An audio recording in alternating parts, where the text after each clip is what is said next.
Hello, friends. How are you? Michelle Cortizo here, Linda Holt, and Yvonne Blacker, who we haven't seen in a while. And it's nice to see your face. And I saw that many of our members and friends were happy to see you too. You're popular Thanks. on the You page. are. I just went on this morning and I thought, wow, look at all these great comments for Yvonne. I just go Yeah, way back. I've met people in so many different parts of my career, so it's been so nice to see everyone and connect again. Thanks for having me here. of course, of course. Why don't you just give everyone a little background of what you do? Okay, so I am a graphic designer, and that's how I started my career, and that's what I'm doing right now. But I also do the flower arranging, which everything I do is kind of design oriented. So I kind of fell into doing virtual flower arranging during the 2020 years. Let's just call them that, right? And it was something I could do to bring my passion for just being it with organic materials and um, designing with flowers, and I got an opportunity to teach classes virtually with Alice's Table. So I do that as well. I do a lot of those classes. May is going to be super busy because it's a special month, and I'm excited to do something with your group as well. Yeah, they Excellent. seem very excited. Very, very excited. Um, I know that when you do this, there'll be options, right? Can you explain how that process works? Yes. Okay. So for an Alice's Table workshop, there's recipes, and currently we have either a flower arrangement recipe or a succulent bowl. It's like a dish garden, which is kind of cool as well. And then we also have things like charcuterie board workshops where you build a board. So we select one as a group, and the dates are usually between Wednesday and Saturday of when the workshops can take place, because everything is sent right to someone's door from 1-800-Flowers. Love that. They are the parent Yeah. company of Alice's Table now. That's really a genius. Everyone gets the same flowers, so Exactly. everybody can watch what you're doing with that particular flower. Yeah, and they get the vase, and so I just lead them through the workshop and how to process flowers and how to have the longest shelf or vase life for your arrangement as well. Great. And how long is the workshop generally? So it's an hour-long Zoom class, Hmm. and the flower arrangement can take about 30, 40 minutes because we're walking through it, we're talking, we're having conversations. And then there's time at the end so everyone can chat a little bit more. So we like to let people, whoever's hosting the event, to have some time with their group to connect, really. And Yeah. that's why we love these classes, because you can connect people from all over the United States. So just logistically, somebody needs to set up their Zoom like on a table so they'll be able to have everything out in front of them as they're doing the arranging, correct? Absolutely. Yep. So that's important to know. So in my Hmm. case, I am like at my desk. I would definitely have to find a different location.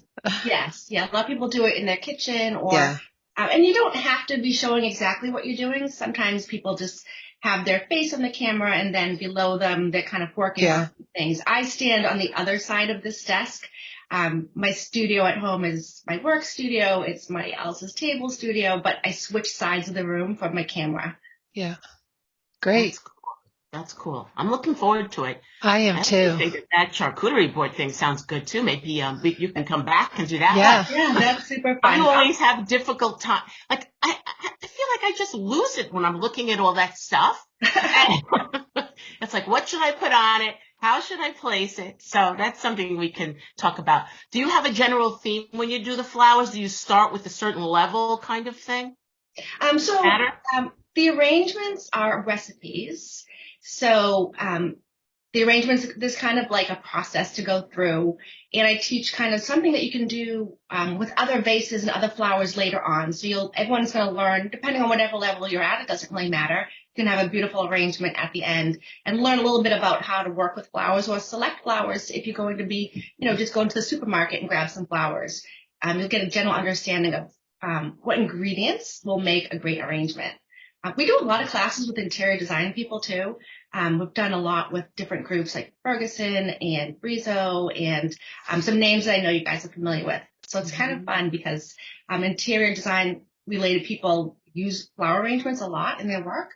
So it's something you can learn how to do. So if you're just posting some of those photos with your iPhone that Linda might have taught you how to do or whatever, you can pop an arrangement in because you'll learn how to set it up yourself and not have to worry about ordering one from someone specifically. That's great. That's very cool. When the flowers come to your home, I love that option because you really just get to jump into it. There's no really work involved other than showing up on the Zoom and following, Exactly. And I love it's made easy and simple. Yeah, absolutely, Michelle. Yeah. And Go ahead, Linda. I was just going to say, as far as the flowers, do you know ahead of time what kind of flowers are being sent, or is it usually a surprise for you? Oh, you know. No, I know. Yeah, there's specific recipes at different times of year. Yeah. So right now we're doing an arrangement that's kind of specific to the spring, something that's kind of Mother Day-ish. So it definitely changes like the holidays. We do a lot of winter arrangements. We do wreaths. It always changes based on what the season is. Nice. Great. Yeah. Nice. Well, we're going to look forward to this. Linda, we've got to get our flower arranging skills up to par. Oh, I am so bad at flower arranging. Me too. I'm sure you're not. It's such a different beast, though, isn't it? Just Right. because you can do design doesn't mean that you know how to do flowers. So I'm really excited about it. I mean, I had a situation where I was in a workshop, of a famous floral place in Boston. I'm not going to mention their name. And I felt like I was a fish out of water. Like I'm watching this magic happen. They're doing, and they're like 6 feet high for I love that. even for hospitality installation. And I was just floored at the talent. It's such a talent. So. And I find there's like a very fine line between it looking like good and a complete hot mess. It's like, I always tend to, I think my issue is I buy too many flowers and I try to use everything. Mm-hmm. And sometimes really I've realized less is more, not cram everything into one vase. Just because you get this gigantic bunch from Trader Joe's or Whole Foods and then try to make it all work. That's my one takeaway that I have learned. Don't use all the flowers. Yeah. Come in the ladies' room. Yeah. Come in the guest room, on your desk. Yeah. Right. I know it took me a long time to realize that too. I think you're absolutely right, Linda. Sometimes I just have 2 branches. Yeah. It could be anything. Yeah. And it's kind of more Japanese. Right. And just seems to be a subtle.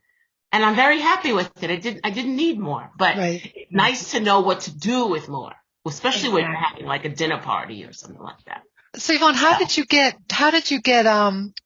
originally, were you always interested in flower arranging? Absolutely. Or is this just, you have been since forever, right? Well, I've always been interested in growing flowers. Both my parents love to grow flower gardens. They both have very different styles. Mm-hmm. My mom is very cottage flower garden, free form and a mishmash of things. And my dad's very structural and everything's all lined up in a row and perfect edging and all of that. They're so different. So I kind of think I got a little bit of both of them. So I love to grow things. I grow herbs. I grow salad greens and flowers. So that's something that's always been part of my love language, I guess, is working with flowers.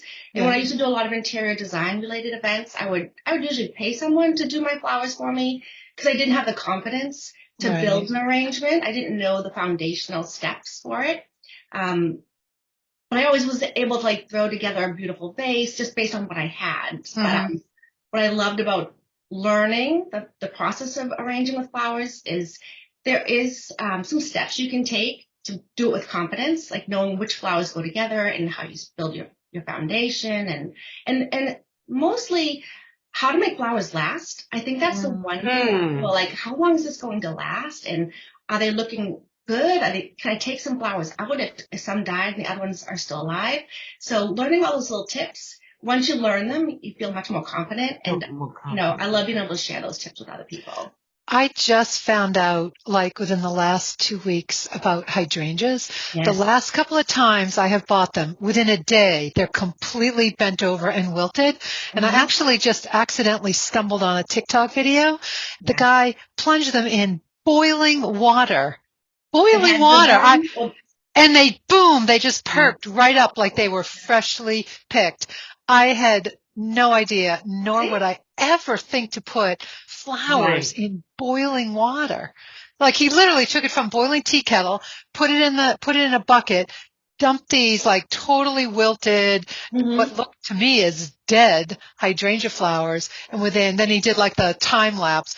Within like 3 minutes, they just perked right up and they were like fresh picked. So there's so much to learn about taking care of flowers. So I think that's really great that you're going to discuss that. Yeah, Yeah. absolutely. And even color arrangement, like, what's more, is it the power of collection too, when you repeat the same flower over, or Yes.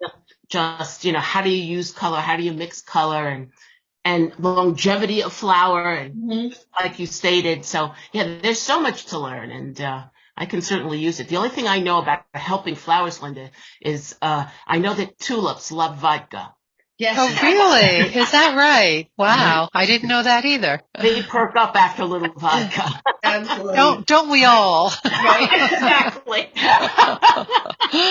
What we all have in common with tulips. A little vodka. Well, this has been wonderful, and we're looking forward to it. So, Same. friends out there, we're going to be looking to see if we can get a date to you so that you can be involved with Yvonne. Yvonne will be able to post things on the feed to let you know exactly what's happening, and we will be around to help you do that. So, thank you so much for joining us and letting us know that this is available to us. This is exciting. And we'll pick a date. So do you think early June would be better than May, since you said you're so busy in May? I feel like you probably will be able to get everything organized for June easier than May. Okay. So we do need a couple weeks lead time to make sure everyone's in the system, so the flowers have will go to their address where they're going to be. Always make sure it's going to the right address. Sometimes people put in an address and they're like, oh, I'm not going to be at that address on that date. So you have to make sure. For people who travel. Oh, yes. Those of us that have multiple homes, we have to schedule which home we will be in that day. I'll be right here. I can tell you what room I'll be in. Oh, Yvonne, thank you. Thank you so much. This was great. And we'll get back to you. We'll pick an early June date. Okay, great. And then we will get it booked and get going on this. So thank you so much. Amazing. Thank I look forward to you. it. Thanks so much. See you later. Bye. Bye.